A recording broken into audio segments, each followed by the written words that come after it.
안녕하세요. 저는 공주대학교 환경교육과에 근무하는 이재영입니다. 오늘 제가 말씀드릴 강의의 주제는 기후위기와 생태전환교육, 부제는 지구생태시민과 새로운 사회계약이 되겠습니다.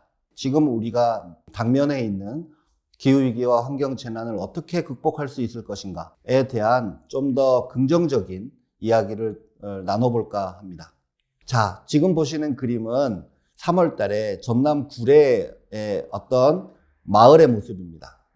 너무 아름다워 보이죠? 저 뒷산에는 눈이 하얗게 덮여 있는데 앞쪽 마을에는 산수유꽃이 노랗게 피어 있습니다. 만약 우리가 평상시라면 이 광경을 보고 멋진 그림이다 이렇게 얘기할 수도 있어요. 그런데 사실은 환경 재난을 보여주는 사진이라고 말할 수도 있습니다. 왜냐하면 저렇게 하얗게 눈 덮인 산과 노란 꽃이 피어 있는 게 동시에 존재하는 건 부자연스러운 일이죠. 날씨가 따뜻한 줄 알고 밖으로 나갔던 꿀벌들이 갑자기 날씨가 또 추워지니까 못 돌아오는 일이 생기고, 그래서 전체적으로 위기를 맞이하고 있다고 합니다. 이제 우리가 이렇게 어떤 장면을 보고 뭔가 환경적으로 위기 상황을 보여주는구나 라고 포착할 수 있는 게 일종의 새로운 생태적 감수성이라고 말할 수 있겠습니다. 그냥 눈으로 보기에 멋지다고 해서 그게 좋은 건 아니라는 거죠. 자, 그럼 지난 2년 반 동안 우리나라에서 환경교육과 관련된 어떤 커다란 변화와 성과들이 있었는지를 함께 돌아보도록 하겠습니다. 제가 환경교육을 시작한 지가 30년쯤 됐는데 지난 30년 동안 일어났던 많은 일들보다 어쩌면 더 많은 일이 지난 3년 사이에 일어난 것 같기도 해요. 아마 이 변화의 중요한 출발점은 청소년 기후행동 아이들의 기후결석 시위와 헌법소원 심판 청구라는 생각이 들고, 어쩌면 또 그 결정적인 변화 중에 하나가 지금 만들어지고 있는 2022 개정교육과정에서 우리나라 교육 설계도라고 할 수 있는 교육과정에 있어서의 근본적인 변화가 아닐까, 그런 생각이 드는데요. 조금 더 세부적으로 살펴보도록 하죠. 아마 그 출발점은 2018년 인천에서 IPCC가 발표했던 1.5도씨 특별보고서일 것입니다. 그 이전에 발표했던 보고서와는 달리 1.5도씨라고 하는 중요한 기준을 제시하고 이 1.5도씨를 목표로 설정하면서 이 목표를 달성하기 위해서 우리에게 시간이 별로 없다. 지금보다 훨씬 더 빠른 속도로 과감한 혁신 정책들을 펴서 온실가스 배출량을 급격하게 줄여야 한다. 그렇지 않으면 우리에게 희망이 없을 수도 있다. 이런 경고를 구체적으로 제시했던 보고서죠. 아마 이런 보고서들이 그레타 툰베리를 포함한 전 세계 청소년들로 하여금 자기의 미래에 대해서 구체적으로 생각해 보게 하는 계기가 된 것 같아요. 지금 보시는 것처럼 전 세계는 명백하게 기후변화의 모습을 보여주고 있습니다. 이산화탄소 농도는 급격하게 증가하고 있고, 연평균 기온도 계속 올라가고 있고, 해수면도 계속 상승하고 있고, 전 세계 표면을 덮고 있던 얼음들은 녹아서 없어지고 있고, 무엇보다 생물 다양성이 급격하게 감소하고 있는 것을 심각한 문제로 제기하고 있습니다. 자, 여러분들께서는 우리가 살아가면서 가장 심각하게 겪고 있는 문제가 뭐라고 생각하시나요? 세계적인 여론조사기관에서 조사한 바에 따르면 전 세계 각 분야에 한 700명 정도의 리더들을 대상으로 조사를 한 건데요. 가장 인류에 위협이 되고 있는 문제를 1위 기후변화로 꼽았는데 거의 90%가 넘는 사람들이 기후변화가 심각한 문제라고 응답했고요. 2위가 바로 생물다양성 감소였습니다. 그런데 더 심각한 문제는 이 기후변화와 생물다양성 감소가 서로 맞물려 있다는 거죠. 기후변화가 심각해지면 생물다양성이 감소하고, 생물다양성이 감소하면 지구의 회복 탄력성이 떨어지면서 우리가 온실가스 배출을 줄이더라도 지구가 다시 회복될 힘이 계속 줄어들게 되기 때문입니다. 더 중요한 포인트는 어떤 문제가 심각하다라고 아는 것보다는 이 문제들이 서로 다 연결되어 있다는 걸 깨닫는 것입니다. 자, 지금 보시는 장면은 청소년들이 온실가스 배출을 과감하게 줄이기 위한 정책을 피라고 수업 결석 시위를 한 것입니다. 그러다 보니까 가장 먼저 응답하신 분들이 바로 전국의 시도교육감님들이었죠. 전국의 17개 시도교육청의 교육감님들이 모여서 기후환경 문제에 대해서 학생들이 잘 배울 수 있도록 환경학습권을 보장하고 학교를 넘어서 마을과 지역에서 함께 탄소중립 사회로 가기 위해서 노력하고 더 나아가서 환경 문제를 민주시민 교육이나 인권교육, 평화교육과 함께 묶어서 통합적으로 접근해서 지구 공동체의 생태 시민으로 성장할 수 있도록 돕겠다. 이런 약속을 하셨어요. 그 뒤에 교육부와 환경부, 그다음에 시도교육감 협의회가 함께 환경교육 강화에 대한 여러 가지 약속을 발표하고 선언을 했는데요. 저는 깜짝 놀랐습니다. 그 총론 발표한 보도자료의 제일 첫 번째 페이지에 교육과정 전체를 통틀어서 기후변화와 환경교육을 강화하겠다고 약속했기 때문이죠. 우리나라 헌법이 보장하고 있는 교육권과 환경권을 합친 환경학습권을 보장하겠다. 이런 약속이라고 볼 수 있고, 이 약속을 법적으로 구체적으로 담아낸 것이 교육기본법 22조 2항의 신설입니다. 자, 그러면 이런 지난 2년 반 동안의 노력을 이어서 정말 우리는 기후변화 문제를 해결하고 환경재난으로부터 벗어날 수 있을까요? 그렇다면 이 문제의 본질이 무엇인지에 대해서 생각해 볼 필요가 있겠습니다. 인류를 위기에 몰아넣고 있는 기후변화의 본질은 무엇일까요? 코로나19와 같은 인수공통 감염병은 이번에 처음 발생한 게 아니죠. 2003년에 사스, 2012년에 메르스, 2014년에 에볼라, 2016년에 지카 등 지구 곳곳에서 이런 인수공통 감염병이 계속 발생해 왔습니다. 에볼라는 100명 걸리면 40명 가까이가 죽는 아주 무서운 감염병이었습니다. 이 병은 아프리카 북서부 지역에서 발생했는데 언젠가부터 중국을 포함한 전 세계의 대형 선단들이 이 대서양 앞바다에 와서 물고기를 남획하기 시작했습니다. 이 라이베리아 이쪽 지역에 살고 있던 사람들이 잡을 수 있는 물고기가 없어지게 된 거죠. 그래서 굶어 죽을 지경에 처한 사람들이 내륙으로 들어가게 되고 그 내륙의 숲에 가서 닥치는 대로 굶어 죽지 않게 해서 잡아먹은 게 바로 원숭이와 박쥐였습니다. 이 과정에서 에볼라가 터지게 된 것이죠. 우리가 이 에볼라 사태를 통해서 알 수 있는 건 지금 우리가 겪고 있는 코로나19 문제가 해결되려면 이런 기후변화라든지 생태계 파괴라든지 남획과 같은 환경 문제를 해결해야만 우리가 이 인수공통 감염병 문제로부터 자유로워질 수 있다는 것을 알 수 있습니다. 실제로 학교에서 방금 말씀드린 것처럼 인수공통 감염병이 왜 발생했고 이런 문제가 재발하지 않으려면 우리에게 어떤 변화가 필요한지에 대해서 제대로 가르치는 경우는 매우 적다고 알고 있습니다. 전국의 교육청에서 기후환경교육을 강화하면서 이제 많은 아이들이 북극곰이 굶어 죽거나 투발루가 물에 잠기거나 아마존의 숲이 불타고 있다는 얘기를 듣고 있습니다. 그런데 사실 아이들은 자기가 살고 있는 마을과 지역의 문제는 잘 모르죠. 뭔가 학교 교육에 변화가 필요한 두 번째 이유라고 생각이 되고 이런 부분은 사회환경교육과 학교환경교육이 함께 협력해서 풀어가야 될 과제라는 생각도 듭니다.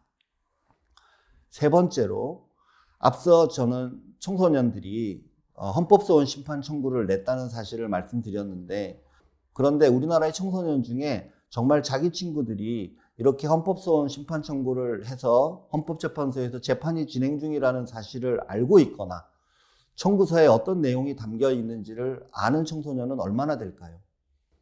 정말 시험 문제에 헌법소원 심판 청구가 무엇인가 라는 질문이 나왔을 때 그 뜻을 고른다고 해서 충분한 걸까요?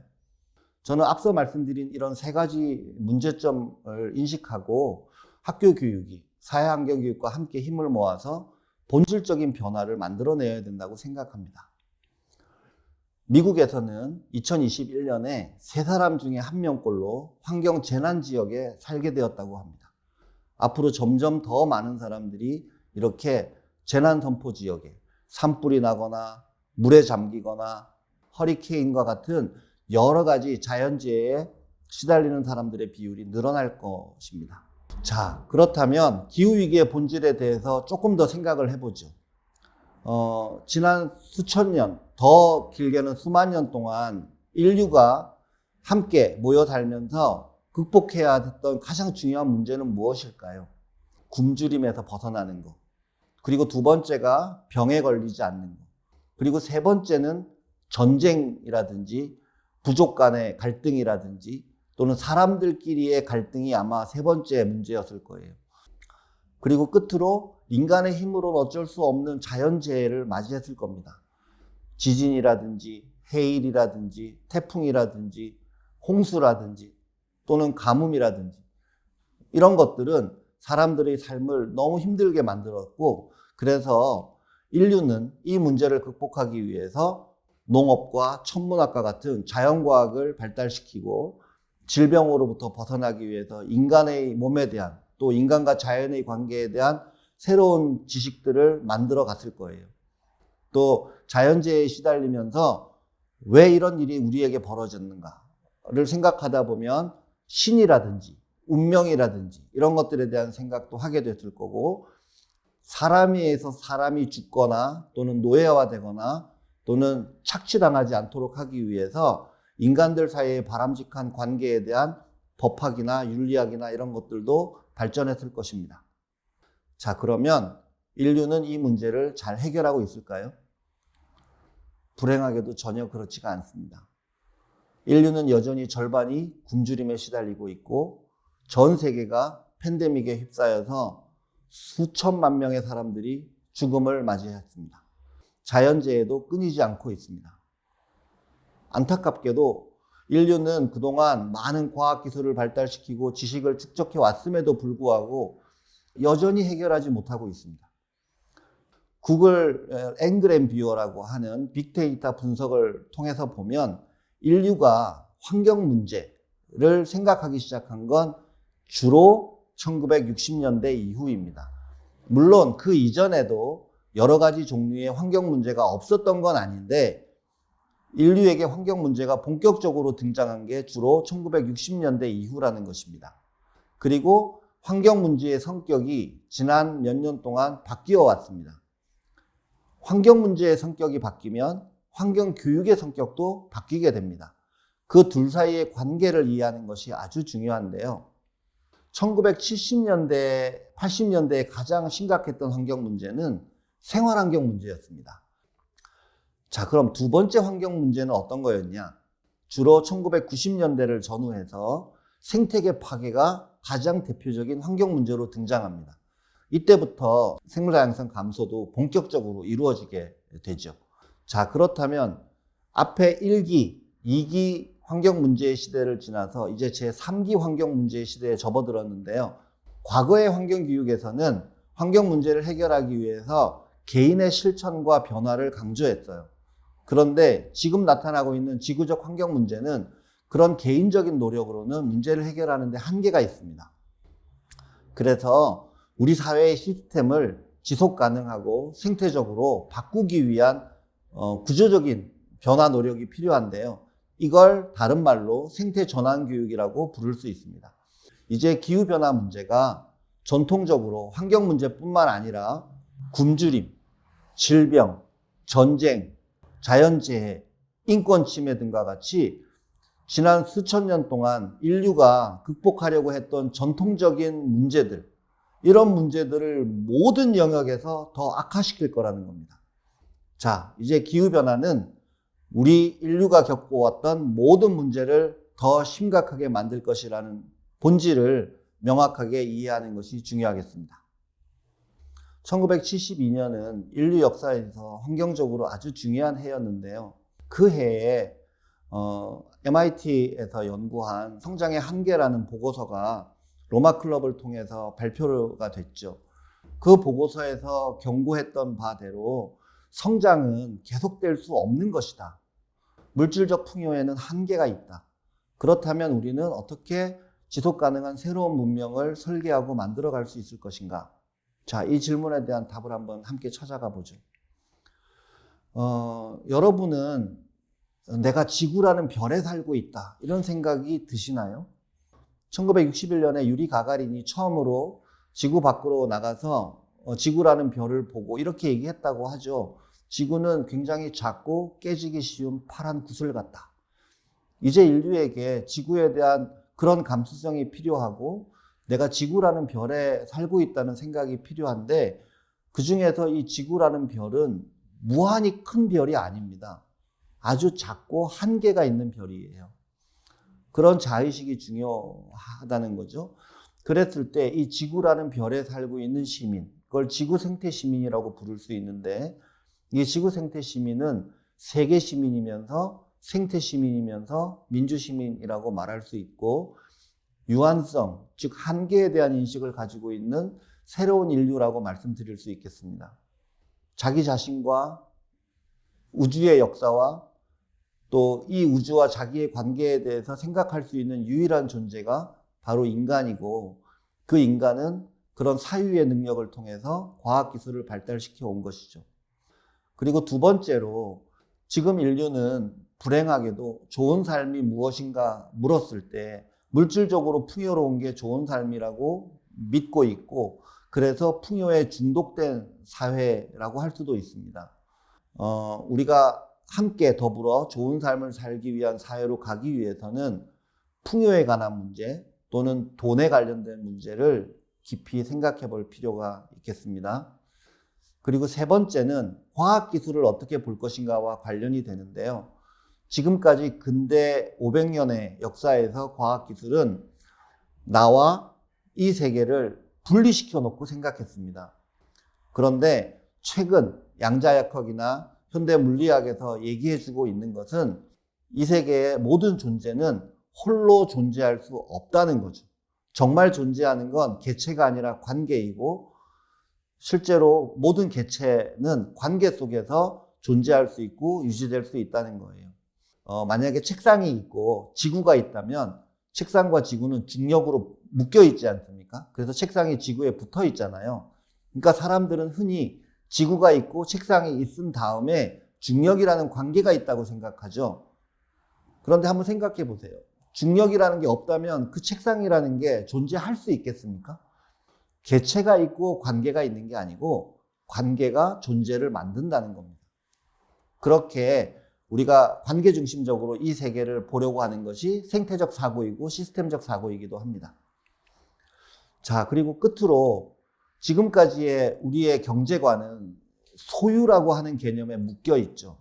소유를 넘어서 공유로 우리가 함께 무언가를 나누어 가지고 함께 관리하고 함께 이용할 수 있는 사회로의 변화가 필요하고, 그런 사회가 생태 문명 사회라고 말할 수 있습니다.